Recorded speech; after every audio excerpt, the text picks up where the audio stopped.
बिस्मिल्लाहिर्रहमानिर्रहीम। अस्सलाम वालेकुम।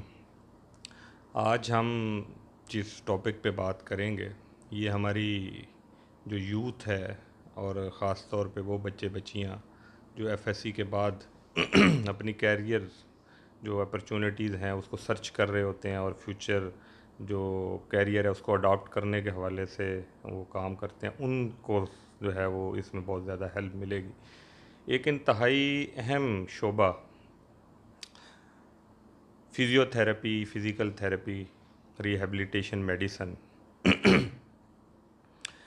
इसके ऊपर इस वक्त अगर हम देखें तो जो बड़ी तादाद में कॉलेजेस यूनिवर्सिटीज़ जो हैं वो डिग्रीज़ अवार्ड कर रही हैं। और ये डिग्री अवार्डिंग जो है वो आपको बड़े पेरीफ्री के रिमोट एरियाज़, बड़े सिटीज़ से हट के छोटे छोटे शहरों में भी ऐसे कॉलेजेस यूनिवर्सिटीज़ मिलेंगे जहाँ से फ़िज़ियोथेरेपी की बीएस की डिग्री जो है, एमएस की डिग्रियाँ बड़ी शहरों की यूनिवर्सिटियों में से ये अवार्ड हो रही हैं। पहली बात तो ये है कि ये जो फ़िज़ियोथेरेपी का शोबा है ये इसकी इम्पोर्टेंस है क्या। तो इस एंगल से अगर हम देखें तो जो मेडिसन और बहुत सारी डिज़ीज़ प्रोसेस की हीलिंग में और रिकवरी के फ़ेज़ में ये बहुत अहम शोबा है और बड़ी इम्पोर्टेंट शोबा है, बहुत ज़्यादा हेल्पफुल है।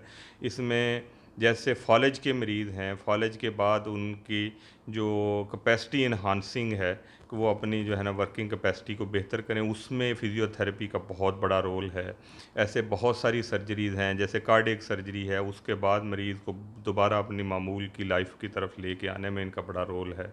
इसी तरह आईसीयू के मरीज़ों को आईसीयू के अंदर दौराने जो है वो इलाज उस इनसे बड़ी हेल्प मिलती है। और इसी तरह उसके बाद जो है उनको दोबारा से रिहैबिलिटेशन के फ़ेज़ में बड़ी हेल्प मिलती है। इसी तरह जो जोड़ों के मसले हैं, कमर दर्द के मसले हैं, इसी तरह जो है ना मस्कुलर स्केलेटल इश्यूज़ हैं जो कि जो कि इन एक्सरसाइजेज से और इन एक्टिविटीज़ से इनके को जो है ना दोबारा अपनी मामूल की लाइफ को जो है वो रिटेन करने में पेशेंट को बड़ा हेल्प होती है। तो इस एंगल से देखें तो ये बड़ा ज़बरदस्त शोबा है और बड़ा इम्पोर्टेंट शोबा है। और एज ए पेन स्पेशलिस्ट मैं ये देखता हूँ कि जो क्रॉनिक पेन के पेशेंट हैं उनको मुकम्मल तौर पे रिकवर करने का जो प्रोसेस है वो फिज़ियोथेरेपिस्ट के बगैर नामुमकिन है।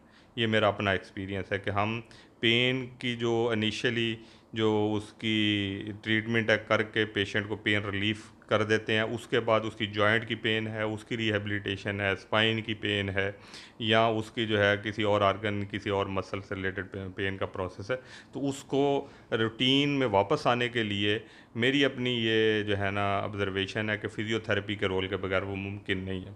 और इसलिए जो जितने भी वो पाकिस्तान में या दुनिया में जहाँ पे भी स्पेशलाइज्ड पेन क्लिनिक्स हैं उसका इंटेग्रल पार्ट है फ़िज़ियोथेरेपी का डिपार्टमेंट। और ये मैंने भी यही कोशिश की कि अपने पेन क्लिनिक के साथ एक फुल फ्लेज ट्रेंड फ़िज़ियोथेरेपी जो यूनिट जो है वो इस्टेब्लिश किया।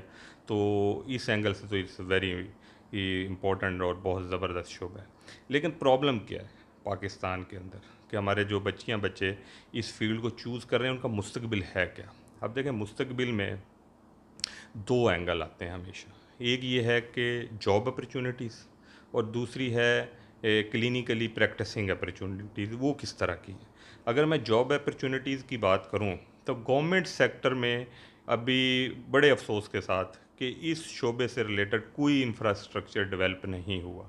बड़े बड़े हॉस्पिटल्स में नाम के डिपार्टमेंट हैं जिसमें दो चार सीटें हैं और उसमें जो है ना वो दो चार जो पुराने लोगों ने जिन्होंने किया वो उन सीटों पे मौजूद हैं। नए लोगों के लिए कोई जॉब अपॉर्चुनिटीज़ नहीं है। और मैं अगर मुल्तान की बात करूं, मैं यहाँ बैठा हूँ तो निश्तर में फ़िज़ियोथेरेपी का डिपार्टमेंट है लेकिन सीटें इंतहाई कम हैं। और उसके बाद उससे बेहतर यूनिट हमारे पास कार्डियोलॉजी में है, वहाँ पे 6 सीटें हैं। इस वक्त मुल्तान में सबसे ज़्यादा सीटों वाला जहाँ पे जॉब अपॉर्चुनिटी वाला यूनिट है वो कार्डियोलॉजी है, तो उसमें 6 लोगों की गुंजाइश है। अच्छा, अब जो लोग नई डिग्रियाँ लेके आ रहे हैं कॉलेजेस यूनिवर्सिटीज़ में से वो हज़ारों में है कि अगर मैं एक मुल्तान शहर की बात करूं तो शायद 50 से ज़्यादा डिग्री अवार्डिंग इंस्टीट्यूशन